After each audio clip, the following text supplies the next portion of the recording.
அப்பா, நம்ம எல்லாரும் சேர்ந்து ஒரு செல்ஃபி எடுக்கலாம் வாங்க. எல்லாரும் ஒன்னா சேர்ந்து நில்லுங்க. காவேரி, உன் ஸ்டூடெண்டோட அப்பா நல்ல ஹேண்ட்ஸமா இருக்காரு. பேசாம நீ அவரையே கல்யாணம் பண்ணிக்கோயேன்.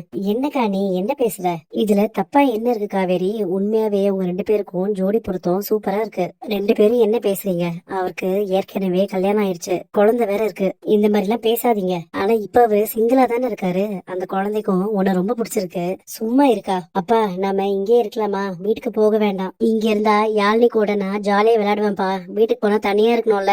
இன்னைக்கு நைட்டு மட்டும் இவங்க தங்கி இருக்கட்டும். நாளைக்கு காலையில ஸ்கூலுக்கு நீங்க வந்து கூட்டிட்டு போயிடுங்க. மாமா, ஒருவேளை அக்காவுக்கு பழைய விஷயம் எதுவுமே ஞாபகம் வரலன்னா என்ன பண்றது? வேற என்ன பண்றது? திரும்பவும் ஃபர்ஸ்ட்ல இருந்து அவளை ஃபாலோ பண்ணி அவளை லவ் பண்ண வேண்டியதுதான். சித்தி, நீங்க கதை சொல்லுங்க, அப்பதான் எங்களுக்கு தூக்கம் வரும். விவரம் தெரிஞ்சு இன்னைக்குதான் முதல் தடவை குழந்தை அவ அம்மாவோட தூங்குறா. காவேரி பக்கத்துல எவ்வளவு நிம்மதியா தூங்குறா பாரு. ஒரே நாள்ல ரெண்டு குழந்தைங்களும் ரொம்ப க்ளோஸ் ஆயிட்டாங்கம்மா. ரெண்டு பேருக்குமே ஒருத்தர் ஒருத்தர் ரொம்ப பிடிச்சிருக்கு. நீங்க எல்லாரும் ஊருக்கு கிளம்புறீங்களா?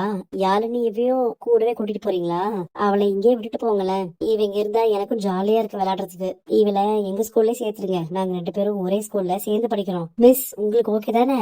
ஆமா ஆமா, ஓகே தான்.